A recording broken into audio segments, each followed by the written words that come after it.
Did you know that the word priority is a singular word in the English language in the 1400s? The word priority back then simply means only one and very important thing. And it stayed a singular word for 500 years until in the 1900s when we finally cracked the beauty of that word, pluralized the term, and now the priority become priorities, which means, yeah, obviously, many important things. Hello there, my fellow lab travelers, and welcome to Lone Philosopher, a channel dedicated for philosophies, life principles, and life lessons. And don't forget to subscribe to our channel and click the notification bell for you to be part of this amazing life journey and to see more amazing contents like this. Now here's a basic question. Can you do multitasking? Like prioritizing your job and also prioritizing your studies and also prioritizing your family, your boyfriend, and your pet dog? Good, because that is what we call a happy family working student with a loving boyfriend and a dog. Now there's nothing wrong with having too many priorities all at once, especially in this generation when we are expected to do multiple things all at once. That is the sign that our society is changing and it's getting busier and busier than ever before. The sad thing about it is we often say yes to multiple things and opportunities because it's easy to say yes. And saying no, sometimes we're gonna make you a bad person.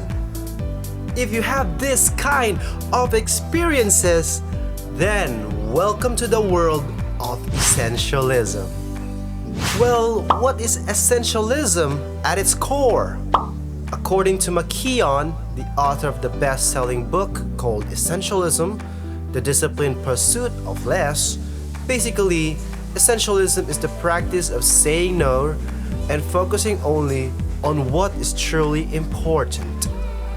If you stop yourself from doing things all at once and stop saying yes to anything, only then can you make your highest contributions towards the things that really matter to you. As an essentialist, it's perfectly okay to say no. People will understand eventually, and when these priorities are straightforward, people will respect you for it. Essentialism focuses on the priority, not the priorities. It's about doing less, not more. For essentialists, doing less means doing more. If you're being selective with the things that you choose to do, you're giving yourself more time to create high-quality work and a laser focus towards the things that you choose to do. On the other hand, the non-essentialist squeezes all the work to be done, or most of the time, multitasking. The result of this is more commitments, and as we know it, more commitment leads to more stress, and more stress leads to poor quality work. But why was that? Isn't success the pinnacle of all the hard work that we're doing? Well, that is a trap that most people are trapped with, and that is what we call the clarity paradox or the success paradox, which can be summed up into 4 phases. Phase 1 is when we have a clarity of purpose, it leads to success. For example, you wish to graduate with the highest honor, to marry your girlfriend and have a happy family. As you work hard for it, eventually, you will successfully graduate with the highest honor.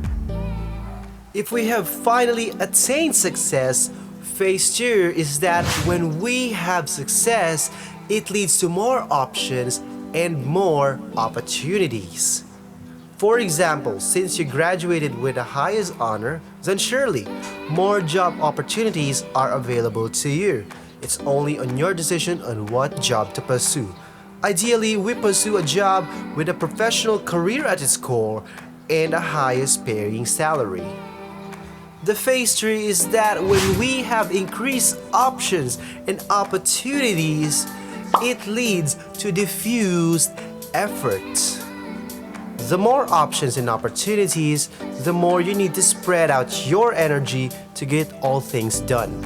Professional career wasn't offering a highest paying salary without a reason.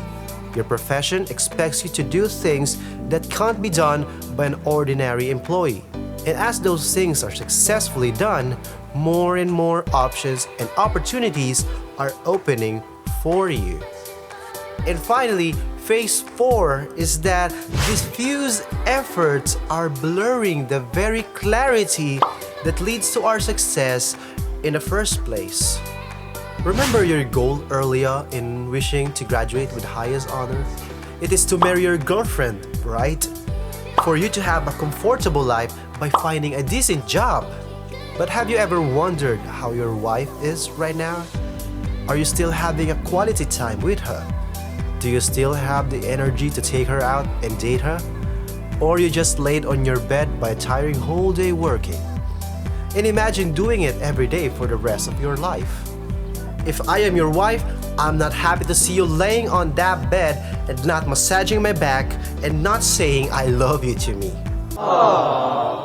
But by pursuing things that was promised by the options and opportunities that are available to you, you lost the very reason why you even work hard in the first place.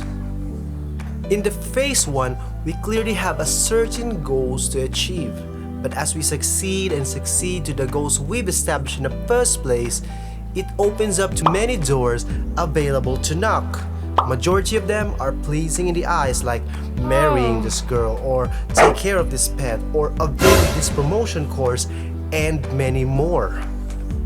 It leads to phase 4, which is the blurriness and disappearances of the basic goals we've established in the first place. In short, you go to a certain place because you expect something, but when you get there, you can't find what you expected. And so you search and search and search for a new place because you are expecting to see something, not realizing that you blurred your basic goal, which is to go in a certain place and see something in that place. It gets to the point where success becomes a catalyst for failure, leading to what is called the undisciplined pursuit of more.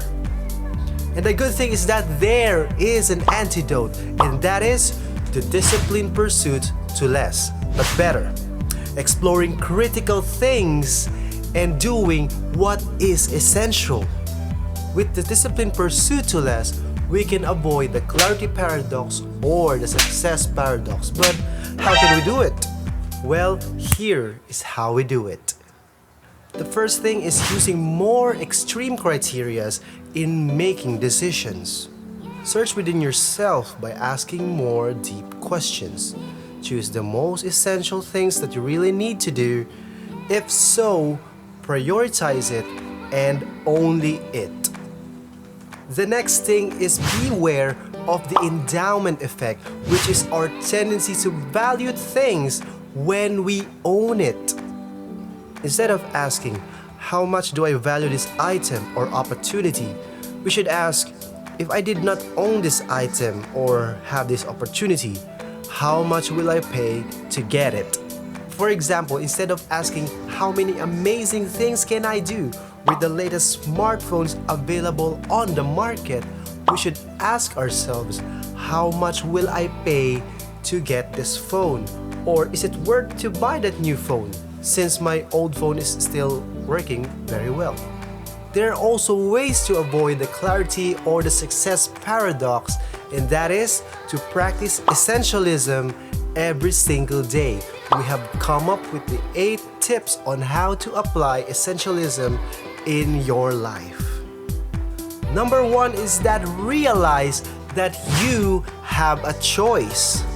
We're living in a stressful times where we deal with many choices each day. No wonder many people suffer from decision fatigue. The more choices we are forced to make, the more quality of our decisions deteriorate.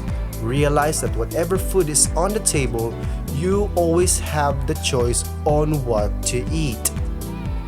And number 2, in applying essentialism in your life, define your purpose. To define your purpose, you need to reduce yourself to 0, eliminating everything else except for the thing that you're passionate about. Doing what you're passionate about will fulfill your purpose. Number 3 is focusing on the vital few. Don't major on minor things. Ask yourself, what is the most important thing you should be doing with your precious time and resources right now? You need to focus on the vital few and forget about many things that are not so important. Number 4 is say no. Learn to say a slow yes and a quick no. Anyone or anything will do their best to give you things that look so important, but it is not, in exchange of your time. Master the art of saying no. We often say yes because it's easier, but saying no will produce a long-term benefits. If you say no, you won't regret it. I promise. If you're focusing on the vital few, number 5 is that prioritize your task. After figuring out what's the vital few in your life, prioritize it first and foremost. It's easy to drown in the sea of to-do lists and priorities. Writing down your tasks on a paper isn't enough. You need to prioritize them according to importance and urgency. You can use a week plan to see which tasks are essential and non-essential. Number 6 is that escape to think. Sometimes there's nothing wrong with isolating yourself in order for you to think clearly and critically. With that said, you need to establish a thinking time each day for you to reflect on the things that truly matter to you. The problem is, it's really hard to think when you're busy at home or at work. Sometimes you need to escape in order to think. You should create some space within your day to think clearly and breathe for a while. Number 7 is that have a break. Play fires up your brain and fuels your creativity. With that said, what are your favorite hobbies? Whether playing a musical instrument or a sport, traveling or spending time outdoors, play lets you see possibilities and broadens your perspective. Number 8 is have a quality sleep time. Rest so you can do the rest. We may not have the skills we need, but science shows that sleep increases creativity and productivity. Sleep allows us to operate at the highest level and cope up with the challenges of life. Now it's time for you to share your thoughts. How do you find essentialism beneficial in your life? Do you want to practice essentialism? If so, what are your favorite tips in this video? Leave it down in the comment section down below. If you have a question regarding today's topic, and if you have a video suggestion, leave it down in the comment section down below as well.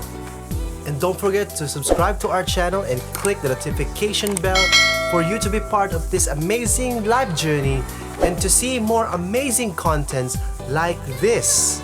Thank you so much, my fellow life traveler.